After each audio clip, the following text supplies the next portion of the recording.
자, 오늘 그 5분 이제 발표를 하셨는데, 제가 보기엔 정말 유니콘 냄새가 펄펄 납니다. 물론 이제 유니콘이라는 회사 이름이 있지만, 다들 유니콘 되실 그 냄새가 나시는 그 기업입니다.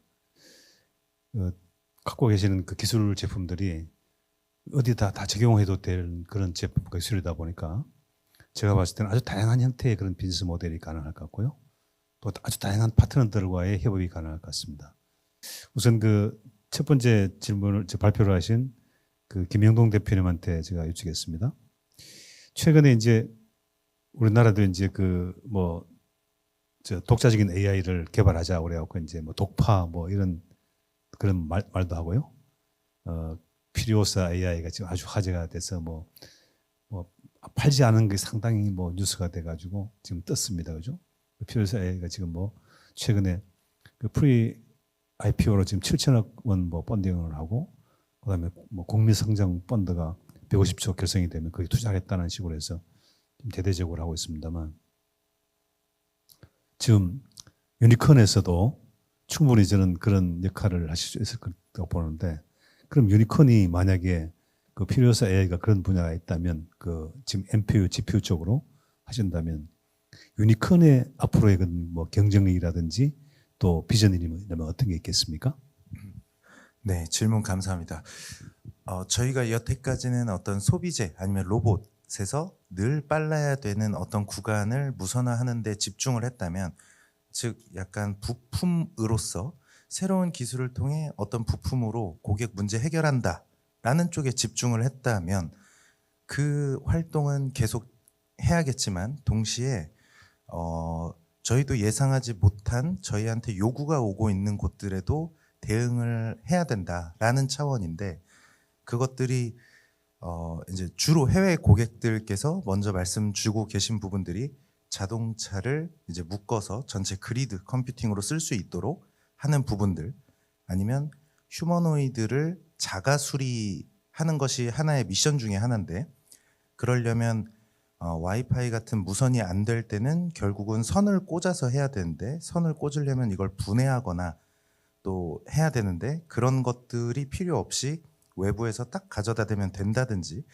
등등 생각지도 못했던 영역에서 이제 저희한테 요구를 주고 계시고, 근데 그런 것들을 이제 저희 입장에서는 지금 하고 있는 칩과 안테나만으로도 충분한 게 있고, 아니면 여기서 저희가 칩을 새로운 거를 더 한번 만들어야 되는 것들도 있고, 아니면 어떤 고객의 시스템과 함께 묶어서 시스템의 한 구성품으로서 동작을 해야 이제 가능한 것들이 있는데, 그런 부분에서는 기회들이 막 나오는 것 같습니다. 그래서 저희가 뭔가 거창하게 AI 시대에는 우리밖에 없어라고 하기는 그렇지만, 어떤 AI 시대 때문에 그게 학습이든 추론이든 어떤 개인의 서비스의 영역이든 해서 이런 필요한 새로운 통신 영역에서 저희가 그걸 서빙할 수 있는 솔루션이 된다라고 해서, 뭔가 저희가 AI 제품을 만든다라고 하긴 그렇지만 AI 시대를 가능케 하는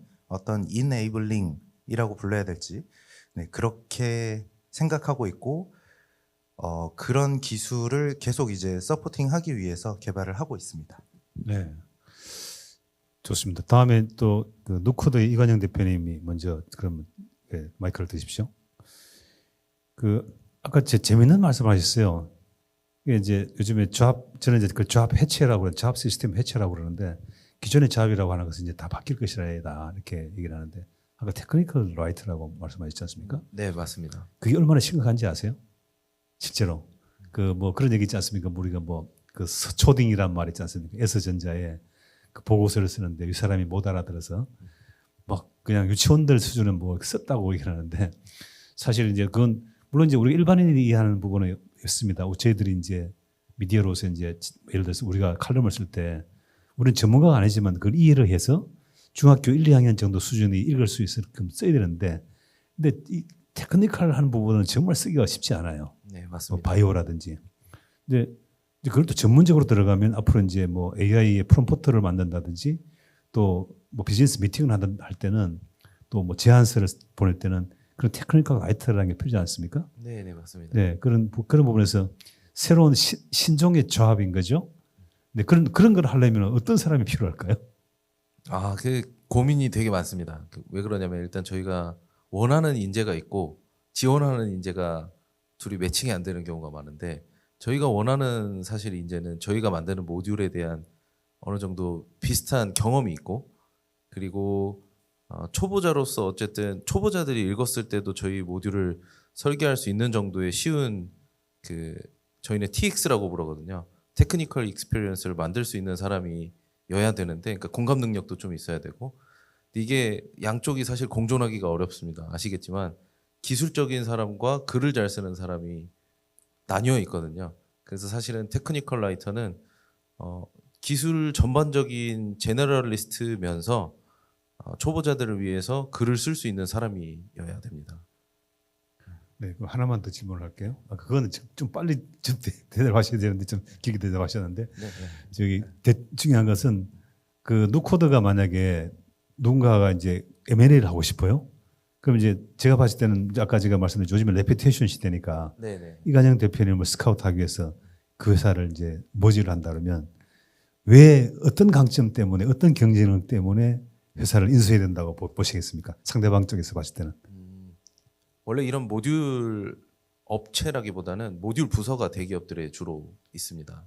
그래서 이 모듈을 만들어서 전파 쪽에 인증을 받아놓고 여러 제품을 만들기 위한 목적으로 만드는데 국내 아까 말씀드린 것처럼 인력난도 있고 그러다 보니까 국내 대기업들도 모듈 부서 자체를 좀 줄이는 추세가 있습니다. 왜 그러느냐 하면은 이제 대기업들 입장에서는 저희 같은 스타트업 입장에서는 10,000개, 10만 개 정도 수량도 굉장히 큰 매출인데 대기업 입장에서는 모듈로 커버할 수 있는 어떤 작은 수량 자체를 조금 기피하는 현상도 있고요. 그래서 사실 큰 기업들에서 저희를 모듈 부서처럼 쓸 수 있게끔 하는 업체들에서 M&A를 좀 관심 있어 하시는 것 같고 그리고 아까 말씀드린 것처럼 인력난이랑 좀 관련이 있는데요. 이 MCU라든지 이런 IoT 쪽으로 실력 있는 팀을 꾸리기가 힘든 상황이다 보니 저희를 아예 디자인 하우스처럼 그 매번 개발이 있는 게 아니지 않습니까? 하지만은 자주 개발이 있는 업체들은 저희를 M&A를 해서 부서로 활용을 하고 싶어하는 업체들이 좀 있는 것 같습니다. 자, 다음은 그 SN 디스플레이 이태호 대표님가 이제 발표하셨는데 이제 우리가 이제 소장이라고 하는 게 중요한 부분 있지 않습니까? 근데 소재를 다루시는 부분에서 이제 그 아까 강조를 하신 것 같습니다만 그 소재는 뭐 아무리 강조해도 지나치지 않지 않습니까? 그죠? 뭐라도 하려면 다 소재가 필요하니까요. 그럼 이제 대표님께서도 만약에 누군가가 대표님 회사를 이제 인수합병을 하고 싶어 합니다. 그럼 왜 인수합병을 해야 된다고 생각하십니까? 아까 이제 IP 쪽에 많이 강조를 하셨는데.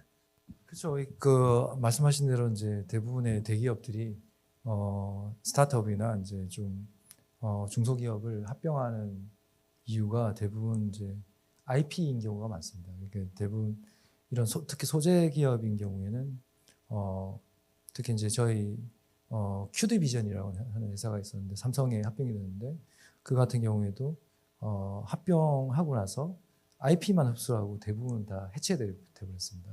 그만큼 이제 스타트업인 경우에 특히 이제 소재 기업인 경우에는 특허가 그 기업의 전부라고도 얘기할 수가 있거든요. 사실 그런 부분에서 이런 이제 합병에 유리한 회사는 대부분 특허 IP 포트폴리오가 사업을 하기에 유리하게 돼 있는 방어력이 충분히 돼 있는 그런 스타트업이 실제로 M&A에 유리하다라고 말씀드릴 수 있습니다.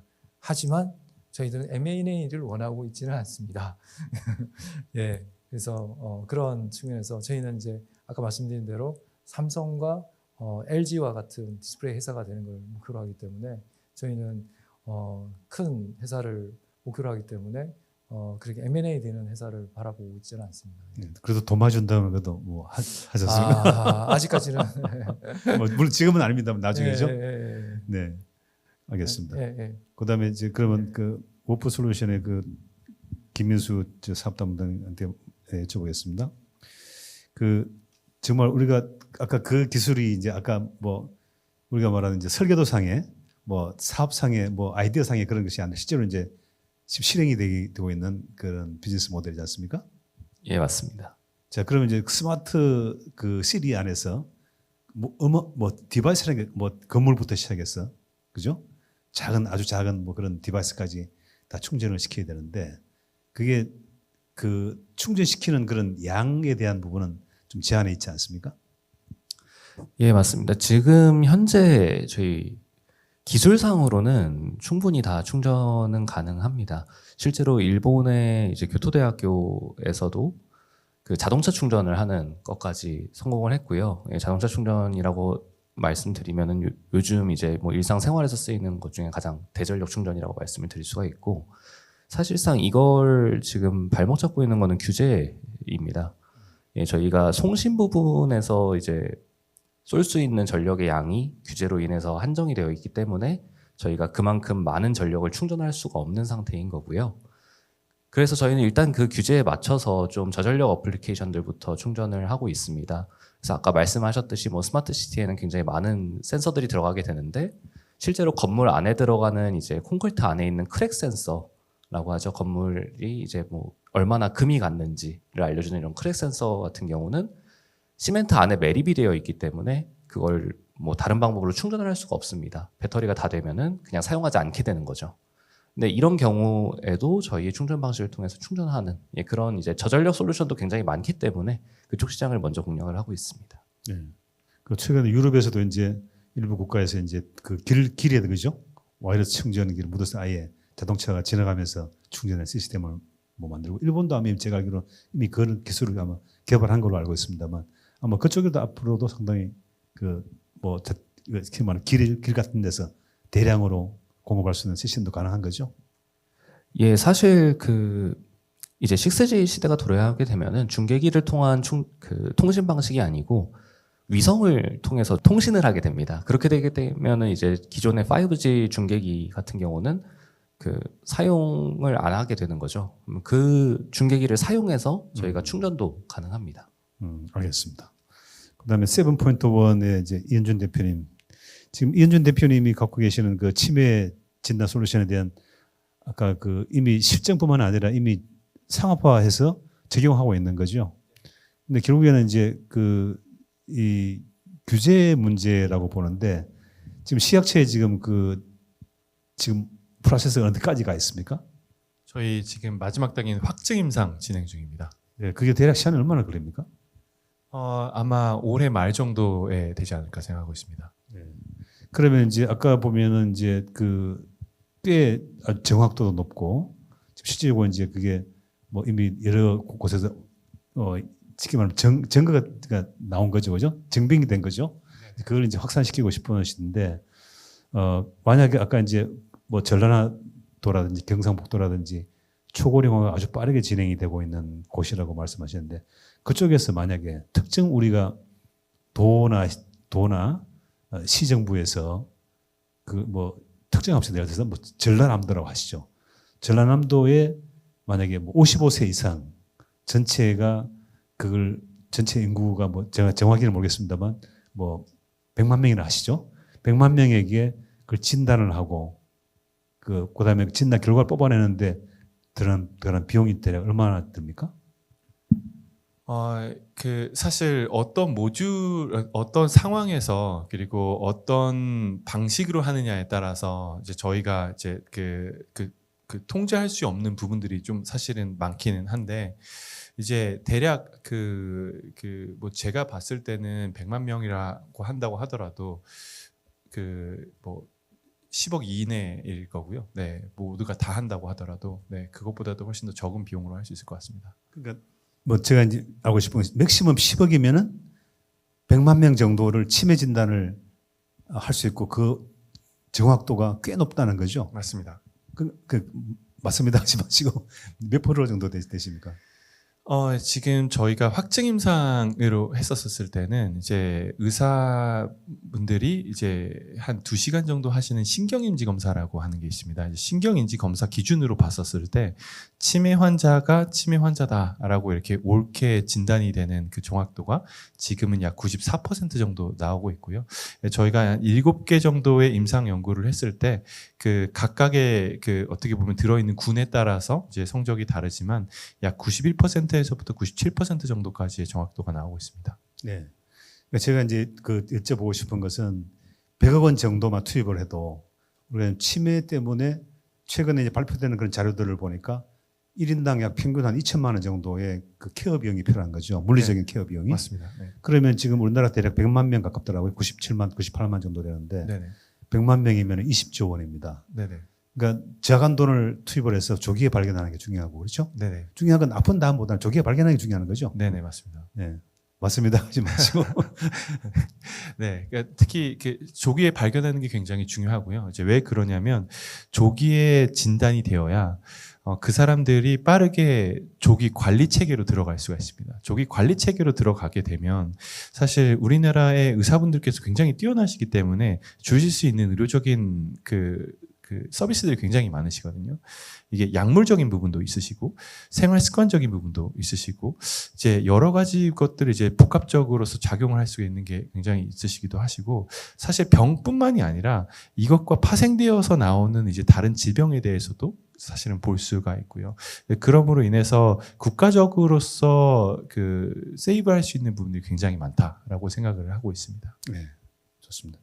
자, 그다음에 자 유니컨의 또 김 대표님한테 다시 여쭤보겠습니다. 오늘 그 발표하신 내용 중에서 이제 그 보면 이제 환경부 장관이나 국토교통부 장관이나 뭐 제가 봤을 때는 뭐 그 인공지능위원회 위원장인 대통령이 들으실 것 같아요 보니까 요즘에 이제 혁신이라는 게 탑다운이지 않습니까? 아무리 뭐 바텀업 해봐야 법과 제도가 결정되지 않으면은 이게 할 수 없는 지금 방금 또 규제에 말씀하셨지만은 아까도 말씀하셨지만 그런 것들이 이제 중요하지 않습니까? 근데 만약에 그 유니컨에서 아까 그 제안하신 그 전기차 충전소를 만약에 스테이션으로 해서 어떻게 보면 이제 데이터 센터 플랫폼을 만드는 거지 않습니까? 그렇게 한다면 뭐 우리나라 전역에 250만 대라고 가정을 하고 그게 이제 몇 군데인지 제가 충전소에 대한 부분을 뭐 몇 군데라고 우리가 특정할 수는 없지만 대략 유추를 하셔서 그럼 총 그러면 투입 비용이 얼마 정도 되고 그다음에 그걸로 인해서 제가 아까 보니까 그 한 대당에 2천만 원 정도 수익을 올리는 겁니까? 아니면 스테이션 하나당입니까? 아까 보니까 그 월 아까 그 비용이 있던데. 아, 네. 일단 차량 한 대가 이제 자율주행 차량마다 다르지만 지금 엔비디아나 아니면 중국 차량들은 2,000 탑스 또는 그 이상까지 4,000 탑스까지 바라보고 있는데 얘네들이 저희가 AI 그 웹 서비스 아마존 웹 서비스 같은 데서 인스턴스 서버로 땡겨와서 쓰는 것들 기가빗 통신이 돼야 되지만 그 조건이 된다고 했을 때 이제 통상 3불에서 11불까지 피크 수요 때는 이제 더 비쌀 수는 있는 이런 상황이라서 1시간에 5불 정도로 계산을 하고 하루에 12시간 정도 차량을 안 쓸 때는 꽂아놓고 충전기를 그렇다고 했을 때는 한 달에 1년에 뭐 1,000만 원 정도 되지 않을까 싶은데 근데 이거는 데이터 센터처럼 그 서비스 품질이 완벽하다 아니면 상시 돌아갈 수 있다 같은 가정이 아니라 언제든지 차를 빼서 나갈 수 있기 때문에 아주 롱테이크의 작업들이 아니라 어떤 조각조각 할 수 있는 단위의 작업들을 위주로 하게 될 겁니다. 또는 피크 단위에 하거나 그러더라도 이거는 그 이상의 가치가 있다고 보는 것들이 지금 있는 수요, 이 AI 수요가 어디까지 갈지는 다들 모르는 상황에서 일단 그 말씀하신 이제 탑다운이라고 하는 어떤 뭐 일론 머스크 같은 인플루언서나 아니면 미국 정부의 프로젝트들 이런 데서 발표하는 것에 따라서 흘러가고 있는 게 꽤나 많은데 우리나라도 거기에 부응하고자 적어도 우리나라 이 정도 돼야 되지 않겠어. 물론 이제 그 깊은 내막까지는 저는 모르겠지만 적어도 미국의 중국의 트렌드 또는 우리나라가 적어도 3등에서 5등 사이의 인프라를 구축한다고 하면 지금 하고 있는 울산에 짓고 있는 어떤 그 SK 위주로 하고 있는 메가와트급이나 아니면 정부에서도 이제 기가와트급을 한다고 하지만 미국은 이미 뭐 100기가와트급 그리고 우주에까지 띄우는 이런 방식을 하고 있어서 우리나라가 3등은 지킬 수 있을까? 그리고 그래서 이제 차량이나 휴머노이드나 이미 우리나라 이렇게 잘 돼 있는 걸 활용해야 되지 않을까인데 이런 생각을 하나 하면서 또 다른 생각 중에 하나가 미국이나 다른 나라들은 차고가 있습니다. 차고라는 개념이 있어서 이미 차량에만 데이터 충전부가 있으면 어떤 인프라를 건드리지 않아도 개인이 어댑터 하나 사서 꽂아서 데이터 패스를 뚫을 수가 있는데, 근데 우리나라 같은 환경은 대부분 이제 집단 거주인 아파트 방식을 살다 보니 개인이 여기다가 뭔가를 할 수가 없습니다. 그래서 시설, 인프라 차원에서 접근을 해줘야 될 것 같고, 이걸 먼저 우리가 한다고 하면 어떤 데이터 센터 확충의 개념도 국가적인 데이터 센터의 어떤 예비적인 개념으로 쓴다거나 피크 시에 쓴다거나 아니면 일단 기본적인 캐파를 늘리는 것도 되지만 자율주행 입장에서도 도움이 될 거기 때문에 국민 안전이라고 좀 거창하게 포장을 할 수도 있겠지만 적어도 우리나라에서 자율주행이 더 잘 될 수 있다라고 보고 있습니다. 제가 이제 제가 여러 가지 질문을 드릴 건데 이제 조금 더 대답해 주십시오. 이게 상당히 좀 중요한 얘기라서 이제 아까 이제 이게 정말 제한이 가능하다면 우선 이제 이 비즈니스 모델에 대한 특허를 우리가 우선 출원하고요. 물론 저도 의견이 좀 있습니다. 제 의견도 좀 드리겠습니다만, 예를 들어서 아까 이제 지금 상당히 보수적으로 1,000불 정도 그러니까 1,000만 원 연간 1,000만 원 말씀하셨는데 만약 500만 원이라고 하시죠. 500만 원이라고 그러면 지금 그 테슬라가 지금 최근에 가격을 다운시켜서 지금 차량 가격이 지금 4천만 원입니다. 그 3가요. 4천만 원 정도 됩니다. 그러면은 이게 지금 한 달에 지금 이게 만약에 장기 렌트로 한다 그러면 한 50만 원대 정도 가능하거든요. 그러면 1년에 그게 만약에 2,000톱스 이상에서 이게 1년에 500만 원 이상만 나와준다면 차를 무료로 줄 수가 있어요. 그럼 저는 이게 그러니까 무료라고 하는 것을 거꾸로 보면은 구매자들한테 펀드레이징이 되는 거죠. 그 250만 대를 국가에서 실질적으로 펀드레이징을 해서 사실 소비자가 그거를 참여를 하는 겁니다. 차를 갖고 참여를 하는 겁니다. 주주로. 그러니까 만약에 한 대당 한 주로 아시죠? 250만 주라고 하는 것을 뿌리고 그게 만약에 지금 김 대표님이 갖고 있는 오늘 제안이 그 논리적으로나 또 앞으로 물론 이제 우리가 실증을 해봐야 되겠습니다만은 그게 상당한 어떤 그 수치가 나온다면 이거는 그 대한민국이 선점할 수 있는 시장이다. 왜냐하면 대한민국은 또 하면 하지 않습니까? 빨리 속도가 필요한 거거든요. 그러니까 그런 부분에서 제가 아까 듣고 이제 막 이렇게 머리가 섰는데 그래서 제가 정리를 한 거예요. 정리해서 저거는 그냥 차를 나눠줄 수 있는데 250만 대를 그리고 실질적으로 이제 아까 그 우리가 블랙웰 26만 장보다 훨씬 더 가치가 있거나 혹은 가치가 없더라도 그 정도의 그게 있다면 그 가격으로 따진다면 빨리 우리는 250만 대 자율주행차를 공급하는 게 좋고 그럼 이게 자율주행차를 공급하는데 이게 규모의 경제가 되면은 현대라는 데서 가만히 있을 이유가 없거든 지금요. 250만 대가 만약에 선 주문이 됐어요. 그럼 테슬라도 쫓아올걸요? 야, 그것도 이런 새로운 실험을 해? 더군다나 대한민국에서? 그럼 이거는 일론 머스크도 움직일 수 있는 아이디어일 수도 있고 이거는 대통령이 당장 탑다운해서 결정할 수도 있다. 그 250만 대의 아까 어떤 충전소가 플랫폼이 되는 거에 대한 그런 비용은 충분히 250만 대를 구매함으로써 생기는 그 비용으로 충분히 커버가 가능하다. 그렇지 않습니까? 일단 그 아이디어 제가 일단 사고 너무 좋은 아이디어 같고 거기까지는 저는 사실 상상도 못했습니다. 그래서 말씀하신 대로 지금 이제 대통령께서도 예를 들면 에너지, 친환경 에너지를 그 뭐라고 해야 될까요? 하는 그 도시에 대해서는 거기 소득도 굉장히 올라가고 햇빛 소득, 예, 햇빛 소득 말이죠. 네네네. 이제 그런 개념이 여기까지 올 수 있으면 너무 좋을 것 같고 그리고 그런 것 같아요. 그러니까 결국 로봇이라는 것, 움직이는 로봇들인데 차든 뭐 휴머노이드든 뭐든 근데 얘네들이 이제 일론 머스크도 예전에 그런 아이디어를 제안을 하고 실제로 운용할 수 있는 그 UX까지도 UI까지도 제공이 미국에서는 일부 되고 있는 걸로 알고 있는데 자기 차를 자기가 운전하는 것의 가치 더하기 자기가 운전 안 할 때 얘가 이제 카 쉐어링을 하면서 돈을 벌어오는 가치 그리고 컴퓨팅을 하는 가치 이 값들의 합이 자기가 사는 돈에 무조건 상회를 한다라고 이제 자신 있게 시작을 하고 이 사업을 이렇게 펼쳐간 걸로 알고 있는데 사실 그렇습니다. 예, 맞습니다. 네, 우리가 지금 이 마지막 단계를 너무 못 보고 있는 거 아닌가 그리고 누군가는 이미 해외에서 준비를 하고 있는 것도 사실이고 그래서 저는 이게 우리나라에 이렇게 먼저 돼서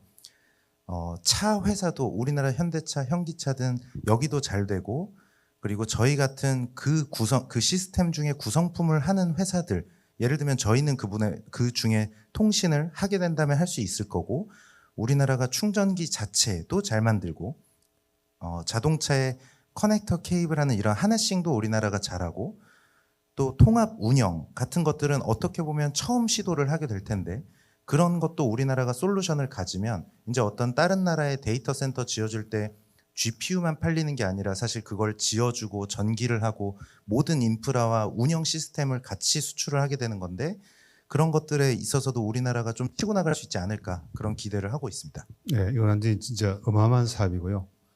그게 이제 분명히 논리적이고 과학적으로 기술적으로도 분명히 지금 가능하다고 저도 보고 있거든요. 제가 엔지니어 출신은 아닙니다만 지금 가능하다. 왜냐하면 분산형 컴퓨팅 기술이라는 것은 오래전부터 우리가 그게 또 그렇게 해왔고 실제로 이제 그 사회 공동단체에서도 그걸 활용하고 있기 때문에 충분히 가능하다는 생각이 들고요. 그래서 지금 아까도 말씀하셨듯이 일론 머스크가 지금 얘기를 했죠. 앞으로 차 사지 말고 나한테 투자를 하라는 거죠. 로봇택시 한 대를 사주면 예를 들어서 그 한 대가 5만 불이면 1년에 5만 불씩 벌어줄게. 그럼 우리가 차를 우리가 지금까지는 우리가 사서 내가 소비하는 물품이었는데 이제는 차를 생산하는 물품으로 제가 이동과 운송을 다 동시에 책임지는 것이고 그다음 도로 효율도 24시간 돌아가지 않습니까? 차를 안 쓰는 시간에. 그러니까 우리가 고민하는 거는 내 차를 가질 필요가 없다는 거죠. 이제는 그게 이제 고민이겠죠. 차를 가질 거냐, 안 가질 거냐 그러는데 앞으로 특히 이제 그 기업이나 법인들 쪽으로는 이게 활성화될 것 같고 저는 법인차만 해도 250만 대가 가능할 거다. 왜냐하면 법인은 투자 개념이기 때문에 얼마든지 참여할 수 있다는 거죠. 주주로서. 우리도 참여할게요. 1대. 우리 회사도. 윌컨도 50대 참여하십시오. 감사합니다. 아이디어 너무 좋으신 것 같습니다. 아니, 아이디어가 아니고요. 우리가 이 컨퍼런스를 할 때 혹시 어떤 뭐 자세로 나오신지 모르겠는데 이렇게 하려고 우리가 만든 거예요. 늘 이렇게 하고 있습니다. 매일. 예. 유니콘 오늘 되실 분이니까 유니콘스럽게 우리가 그 정도 수준에서 대화를 해야 된다는 거죠. 예. 자, 다음에 우리 SN 디스플레이 이 대표님한테 제가 또 도전적인 제가 질문을 해볼게요. 아까 디스플레이만 하는 게 아니라 재료에 대한 말씀하셨어요. 그죠? 재료. 예. 재료가 얼마나 중요한지 아시죠? 그죠? 소재. 그죠? 지금 휴머노이드에서 이제 개발되는 휴머노이드 쪽으로 막 가지 않습니까? 그래서 우리는 자꾸 휴머노이드가 일을 한다고 생각하잖아요. 사람을 대체해서. 근데 더 큰 시장이 있습니다. 어디가 있었겠습니까? 일하는 시장보다 더 큰 시장. 일하는 시장보다 더 큰 시장. 더 빨리 올 수 있는 시장. 일하는 그 제조업에서 그러니까 우리가 휴머노이드를 만들었어요. 우리 일을 시킨다고 생각하지 않습니까? 예. 그보다 더 빨리 올 수 있는 시장이 있어요. 그게 이미 몇 년 전부터 CS에서 나왔어요. 저는 오래전부터 강연을 했고. 어떤 게 있겠습니까? 글쎄요. 답이 뭔가요? 제가 이제 대표님이 이제 아까 소재를 말씀하셔서 소재 쪽에 한번 해보시라고 말씀드린 건데 재료 쪽으로 지금 휴머노이드가 지금 우리가 형체가 뭡니까? 대부분 메탈이거나 플라스틱이겠죠? 지금 이제 컴패니언 쪽의 로봇은 전부 다 이게 스킨으로 들어야 됩니다. 이게 재료가 사람하고 가장 가까워야 돼요. 모든 게. 그럼 이게 어마어마하게 비싼 거죠. 이런 것들이. 그래서 실제적으로 이제 미국의 라스베가스에서 지금 리얼 로봇 회사가 있는데 컴패니언 로봇 한 대에 16만 불, 20몇만 불이래요. 근데 아직 그게 좀 단순하긴 한데 그게 이제 아직까지는 스킨이 조금 이제 좀 아직 퀄리티가 안 소재 때문에 모든 산업은 어떻게 보면은 우리가 말하는 양쪽보다 쪽이 더 빨리 옵니다. 예. 이제 예를 들어서 저는 이제 90년대부터 제가 벤처를 세대이기 때문에 그때는 처음에 인터넷이 전화 모뎀이었죠. 그다음에 ISDN이 들어오고 이제 초고속 인터넷이 들어왔는데 거기에 가장 빨리 이걸 올린 전 세계 인터넷 인프라의 속도를 가장 빨리 올린 것이 어떤 콘텐츠입니까? 우리가 봤을 때는 좀 음지에 있는 콘텐츠들이었어요. 예. 포르노그래피 이런 것들 때문에 떴어요. 그래서 이게 폭발적으로 늘어난 거예요. 저는 현장을 그것도 목격했고 늘 그런 질문도 받았습니다. 로봇도 마찬가지입니다. 모든 기술이. 그래서 지금 컴패니언 로봇 쪽이가 아주 빨리 발달하고 있어요. 그럼 그 문제는 뭐냐? 그게 기술도 기술이지만 소재가 문제, 소재. 얼마만큼 사람하고 가깝냐. 그리고 우리가 건담 모으지 않습니까? 건담. 몇만 불짜리도 막 모으죠. 콜렉터 시장이 있을 거다. 그게 이제 점점 더 우리가 사람들이 혼자 살아가면서 그런 여러 가지 문제들을 해결해야 되는 부분 이들이 이제 컴퓨터 로봇들이 이제 앞으로 뜰 거예요. 교수님 제가 말씀 정확히 이해를 하셨죠? 아, 예. 예, 그래서 그 재료 부분에 대해서 이제 말씀을 드리면 혹시 그쪽에 재료 쪽으로 소재 쪽으로 관심이 있으신지 제가 여쭤보는 거예요. 아, 예, 저희들은 좀 그 사업 영역하고는 좀 멉니다. 먼데 아마 벤처 기업을 하나 더 만들어야 될 것 같은데. 예, 아까 이제 말씀 이제 소재 쪽으로 말씀하셔서 이제 여쭤본 거고. 예, 예. 예, 그다음에 아까 이제 또 굳이 우리는 뭐 M&A 안 당한다고 그러는데 예, 그쪽에 어쨌든 뭐 큰 돈이 들어가야지만 되는 사업이다 보니까 예, 디스플레이 시장이라고 하는 아까 말씀드린 대로 이미 그 모든 자동차가 자율주행차가 예. 이제는 운전할 필요가 없습니다. 저도 이번에 축스 그러니까 레벨 5를 타고 이게 이번에 시승을 했는데 이미 그 축스가 돌아다닌 지 오래됐죠. 라스베가스에 예, 오래됐는데 이제는 우리가 굳이 앞에를 봐야 될 이유가 없고 그 안에 무슨 뭐 지금은 우리가 뭐 자율주행차 앞에 막 핸들이 막 돌아가잖아요. 축스는 그런 게 없어요. 안에 아무것도 없어요. 근데 공간이 말 그대로 공간으로 존재하는 거죠. 예. 저는 제가 2019년도에 CS 리뷰를 그때 그런 얘기를 했습니다. 자율주행차의 가장 큰 경쟁사, 자율주행차 나오면 가장 빨리 이게 타격을 받을 곳이 숙박업이라고 얘기를 했어요. 아, 예, 그럴 수밖에 없죠. 왜냐하면 이제 굳이 내가 굳이 숙박업 쪽에 가서 이렇게 데이트를 할 필요가 없는 거예요. 차가 이제 운전할 필요도 없고 뭐 저녁에 만나갖고 뭐 저기 뭐 해운대 가서 가서 밤에 놀고 다시 오면 되는 거예요. 예. 이제 그런 시대가 되기 때문에 그 전부 다 그게 모든 누가 눈에 보이는 창들이 다 디스플레이가 되기 때문에 제가 봤을 때는 그쪽에서 고급 차들 있잖아요. 명품 차들 있지 않습니까? 그쪽에 만약에 이 대표님이 갖고 계신 그런 그 기술들이 만약 필요하다면 명품 차에는 다 그걸 갖다 붙일 수밖에 없게 되겠죠. 예, 그렇게 되겠죠. 아니 그렇게 되겠죠. 하지 마시고. 예, 저희가 명품 차에 어울리는 이제 세 개의 퀄리티를 제공해 줄 수 있고요. 그 다음에 이제 저희가 또 리스폰스 타임이 기존에 있는 소자들보다 빠르거든요. 뭐 그런 측면에서 이제 다이나믹한 영상들, 그 다음에 실제로 현실과 가까운 그런 이미지들, 그 다음에 저희가 굉장히 화려하기 때문에 저희가 관심을 가지는 또 업체들이 카지노 디스플레이 업체들이 많이 관심을 가지거든요. 그런 것처럼 엔터테인먼트도 카지노 디스플레이처럼 이러한 화려한 색을 플로럴하기 때문에 그런 측면에서 보면 이제 엔터테인먼트 디스플레이용으로 저희 디스플레이가 굉장히 각광을 받지 않을까 그렇게 생각을 하고 있습니다. 그래서 예. 그 말씀하십시오. 예. 그 측면에서 이제 당분간은 이제 뭐 그 차 내에 이제 보조석 뒷좌석에 있는 디스플레이라든지 이런 부분이 엔터테인먼트용으로 디스플레이 쪽으로 바뀔 거고 뭐 그다음에 뭐 그 차후에 또 이제 지금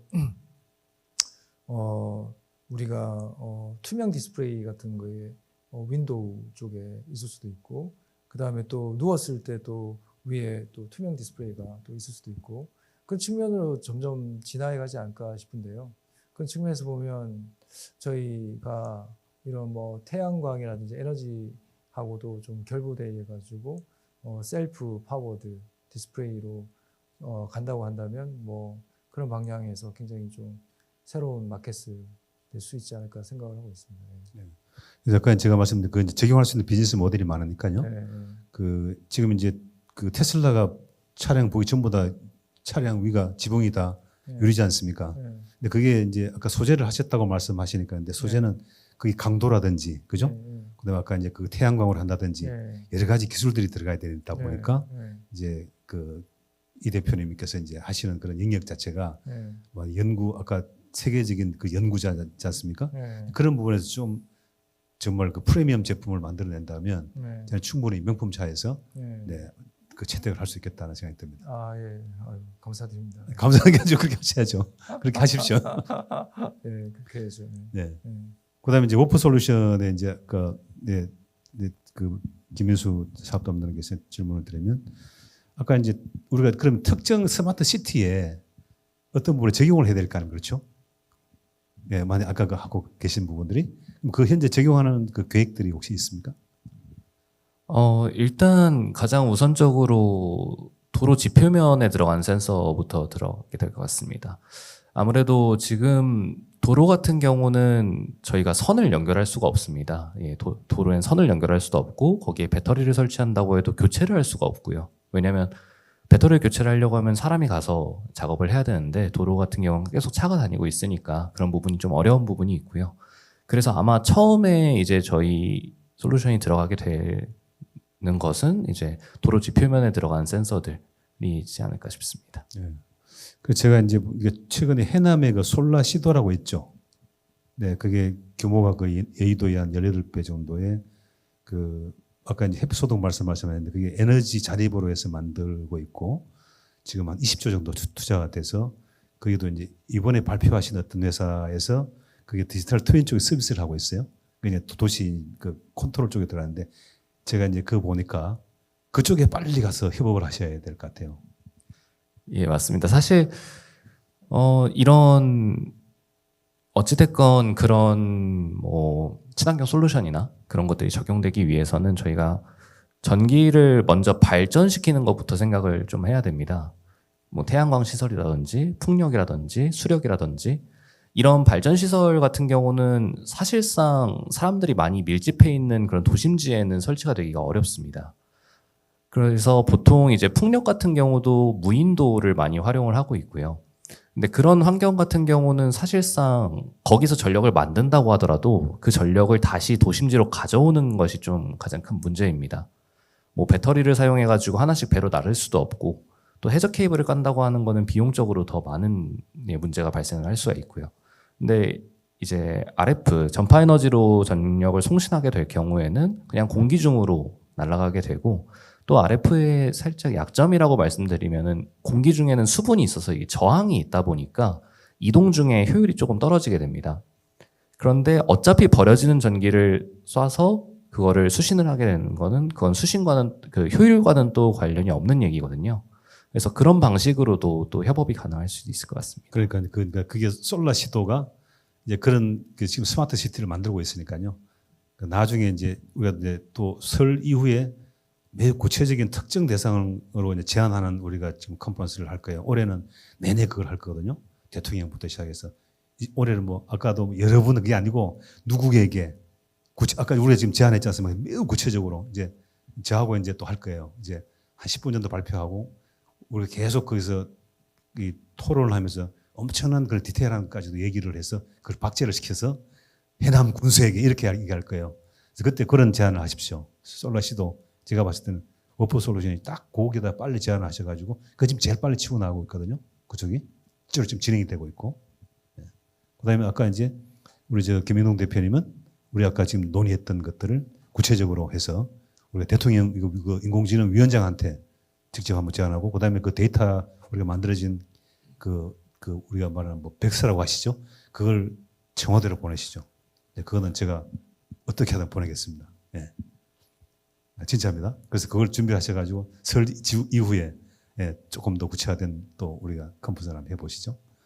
그다음에 이제 그 누코드의 아까 저 대표님은 만약에 아까 누가 그 인수를 하면은 경쟁력이라든 강점이라는 게 뭐가 있어서 아까 인수한다고 그랬죠? 대표님? 그 사례를 하나 들고 싶은데요. 네, 드십시오. 최근에 네. 이제 퀄컴에서 아두이노를 인수한 생각지도 못한 파격적인 그 사건이 발생을 했습니다. 작년에. 그래서 퀄컴 자체는 모바일에 집중을 하고 있던 칩 회사였고 아두이노는 교육용 보드를 해서 이제 그 레퍼런스 코드들이랑 유저들이 쓸 수 있게끔 하는 그 인터페이스들 그리고 확장성을 신경을 많이 쓰던 어떻게 보면 인더스트리얼 IoT의 시작점에 있는 그 보드 업체인데요. 사실 퀄컴이 아두이노에 관심을 가질 이유가 원래는 거의 없다고 생각을 했습니다. 이제 교육용 보드를 왜 구매를 했느냐.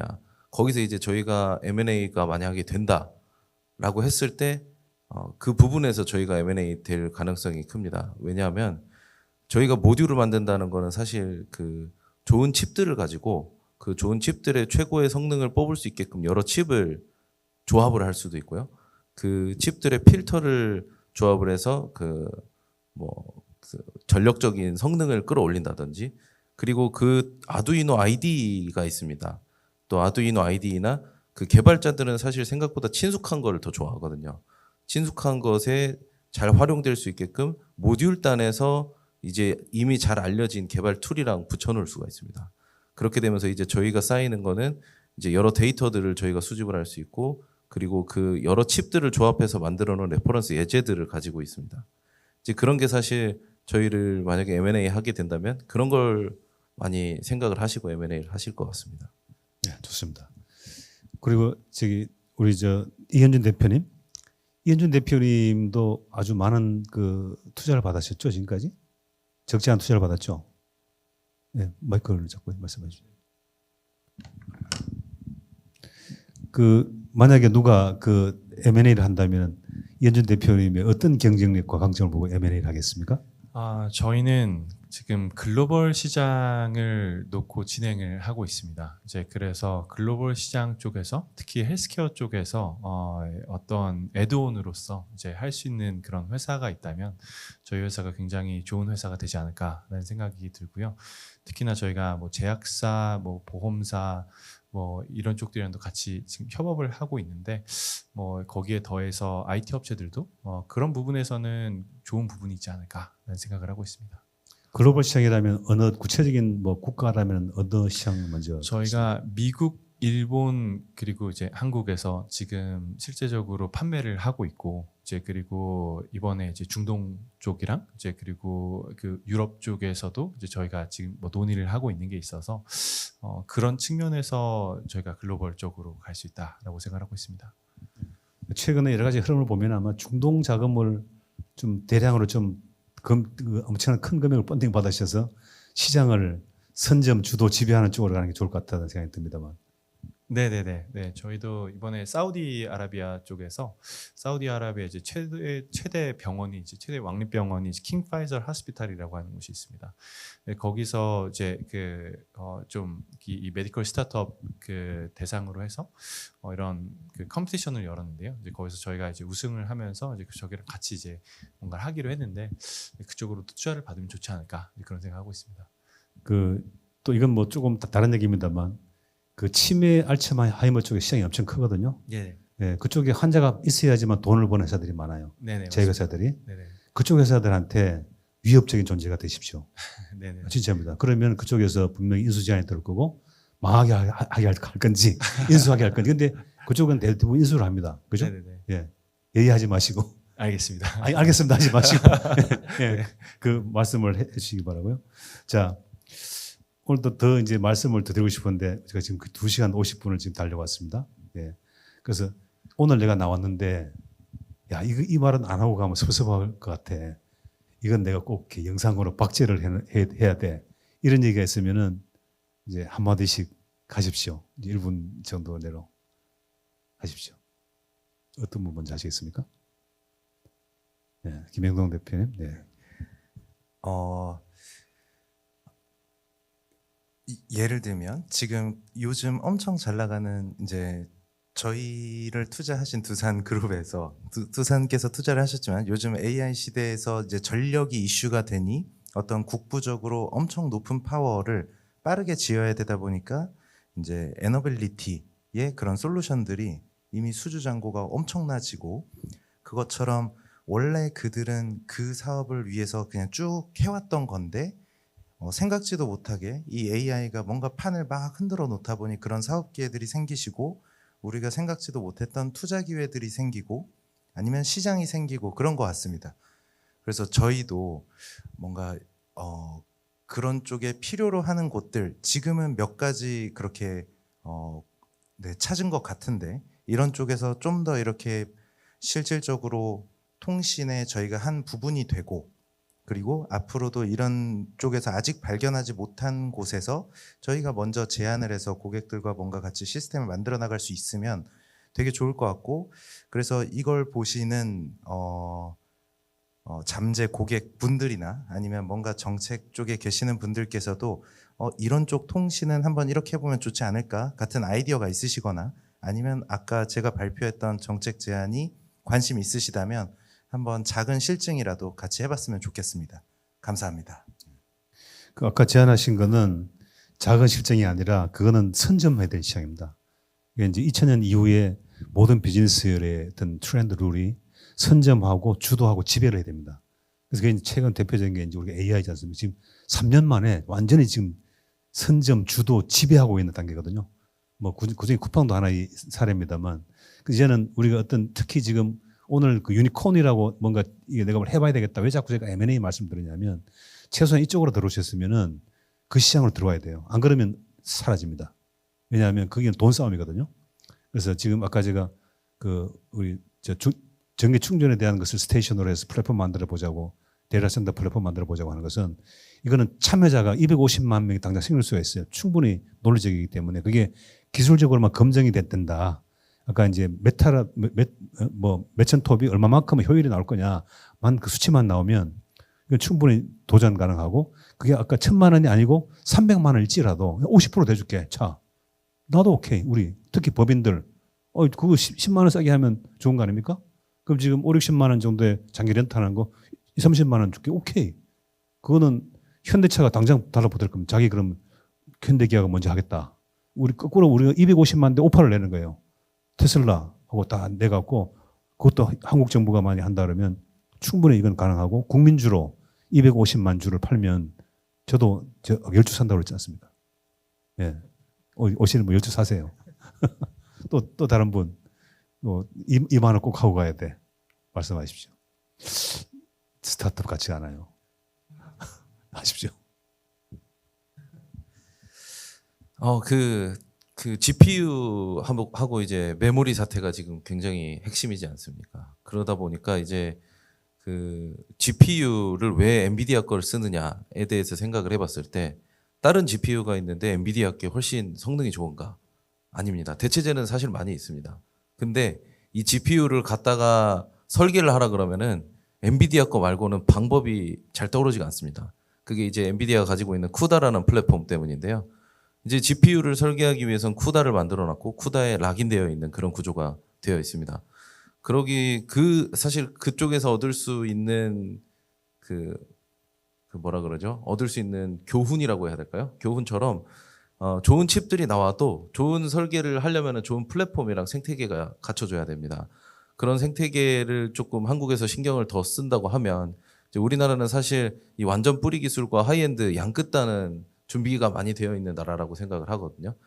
뭐 SK 하이닉스라든지 삼성에서 메모리를 받쳐주고 있고 그래서 비메모리 쪽 그리고 중간재 중간을 사실 허리를 딱 키워놓으면 우리나라는 더 큰 국가, 그 좋은 기업들을 육성할 수 있는 완벽한 생태계를 갖출 수 있다라고 생각을 합니다. 그래서 제가 하고 싶은 말은 제가 제일 많이 받는 질문이 특허가 몇 개 있습니까? 그렇습니다. 근데 사실 떡볶이를 구매하실 때 어떤 특허를 가진 조리법이 있습니까? 이렇게 물어보시진 않잖아요.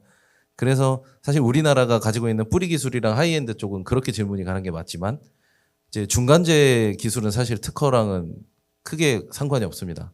얼마나 이제 코카콜라가 가지고 있는 영업 기밀이 많은가, 그리고 얼마나 많은 레퍼런스와 데이터를 가질 수 있는 파이프라인을 가지고 있는가, 그런 거에 집중하는 좀 투자 방향이나 정책 방향이 그런 쪽으로 조금 더 트여서 볼 수 있는 시선이 생겼으면 좋겠다라는 바람이 있습니다. 와, 정말 대단한 철학적 얘기를 하시군요. 또 다음에 또 하실 말씀. 네. 아닙니다. 뭐 하십시오.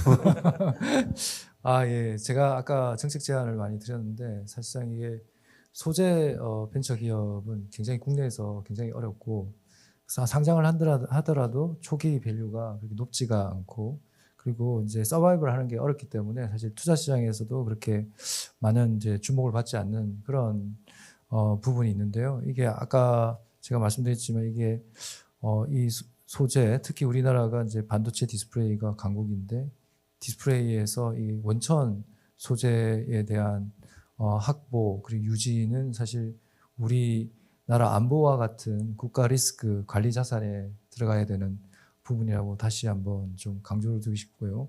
현재 이제 이 페롭스카이트라는 단어가 발음도 어렵고 좀 그렇긴 하지만 최근 이제 일본 총리께서 페롭스카이트 재료에 대해서 이게 중요성을 언급하면서부터 이 전 세계가 지금 계속 문의가 저한테 들어오고 있는 상황이거든요. 그만큼 이게 어떻게 보면 정책 권한이 있는 분이 한마디 하심으로 인해서 이게 이제 전 세계적인 파급력이 또 있는 소재로 지금 되고 있고, 미국에 있는 빅테크 기업에서도 지금 이제 새벽에 전화가 오고 있고 그런 상황이거든요. 그만큼 이 페롭스카이트가 지금 현재 에너지 쪽으로도 중요하고 디스플레이 쪽으로도 중요한 그런 소재로 되고 있는 만큼 이 국민적 홍보가 우리가 좀 덜 되어 있다라는 생각이 좀 듭니다.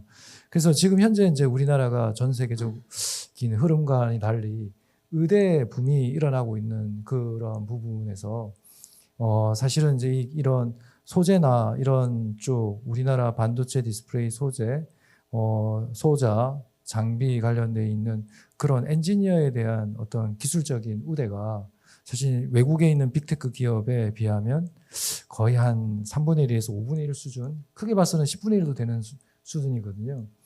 그런 상황에서 이제 저희가 이 스타트업이라는 거를 하는 것 자체가 대단히 어렵습니다. 국내에서.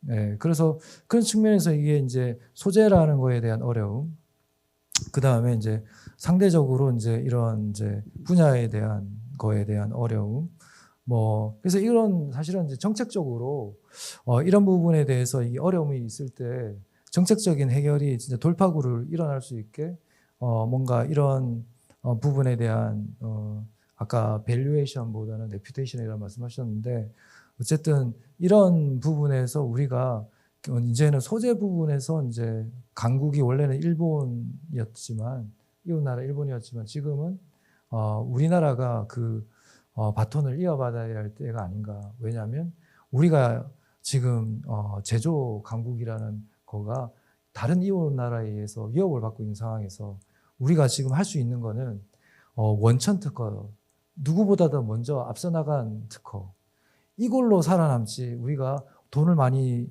투자해서 제조 라인을 꾸리고 이런 거로는 이제 더 이상 어떻게 보면 좀 스트렝스가 좀 약해지지 않겠냐, 이런 생각이 있습니다. 그런 측면에서 보면 우리가 소재를 큰 걸 들고 있다라면 이게 진짜 안전자산, 보안에 해당하는 그런 자산이 될 만큼 우리가 공급하지 않으면 생산을 못하는 그런 이제 부분이 있다 보니까 그런 부분에 대한 의식이 조금 바뀌어야 된다라고 생각합니다. 왜냐하면 지금 현재는 우리가 원천 기술, 선진 기술, 남보다 먼저 앞선 기술을 먼저 해야지 제조 기술로 이렇게 뭔가를 가격으로 따라잡고 하는 그런 시대는 이제는 이웃 나라에서 이미 공격을 받고 있기 때문에 그런 부분에 대한 거에 대한 강점이 좀 필요하다 해서 좀 정책을 좀 주관하시는 분들께 좀 크게 스트롱하게 좀 제안을 드리고 싶습니다. 예. 그다음에 또 말씀하십시오. 예, 제가 말씀드릴 얘기는 조금 다른 개념일 것 같은데, 저희가 이렇게 기술 관련해서, 신기술 관련해서 말씀을 드리면서 가장 많이 겪는 문제는 이 신기술에 대한, 그러니까 익숙함에서 벗어난 기술에 대한 좀 거부감이 있습니다. 말씀하셨던 것처럼 익숙한 것들, 연구자들은, 개발자들은 익숙한 거 사용하는 거 좋아한다고 말씀하셨는데, 그런 것처럼 소비자들도 마찬가지입니다. 기존에 익숙하게 사용했던 것을 바꾸는 것에 대한 거부감이 어느 정도 있으십니다. 근데 기생충이라는 영화가 나오면서 봉준호 감독이 얘기했던 것처럼 자막이라는 틀을 받아들이면 이제 새로운 세상이 보인다라고 말했던 걸로 기억하는데, 그런 것처럼 이런 지금 여기 계신 분들도 전부 다 너무 좋은 기술들을 가지고 계시고, 이게 어느 정도 스타트업이다 보니까 새로운 기술들입니다. 이런 기술에 시도하는 것에 다른 분들이 다 조금 수용적이 되어주셨으면 하는 바람이 있습니다. 실제로 저희 회사 데모룸에 오셔서 송신기를 틀고 수신기들 데모룸이 다 환하게 켜집니다. 그런 광경을 보시면은 처음에는 조금 의문을 가지고 오셨던 분들도 그 장면을 보고 영감을 얻어서 본인들의 제품에 적용을 하신다든지 그런 경우들도 꽤 많이 있습니다. 그런 것처럼 실제로 한번 이렇게 시도를 해보시는 용기가 있으시면은 좀 더 저희 같은 이제 스타트업에게도 힘이 되고 또 새로운 시장이 열리는 예, 그런 결과를 초래하지 않을까라는 예, 그런 생각이 있습니다. 워포 솔루션은 지금 대박 날 겁니다. 우리도 지금 스튜디오 안에 지금 엄청난 디바이스들이 있는데 다 선들이 있지 않습니까? 저거 다 없애야 되거든요. 예, 저 시장이 엄청 큽니다. 예, 네, 맞습니다. 지금 집부터 오피스 제가 나중에 알려드릴게요. 네, M&A 들어옵니다 곧. 감사합니다. 네, 진짜입니다. 예. 제가 어떤 회사 이렇게 우리 그때 뉴스에 얘기했는데 실제로 그런 제안이 들어와서 아주 큰 회사에 지금 딜을 하고 있는 걸로 알고 있습니다. 네, 조심하십시오. 팔립니다.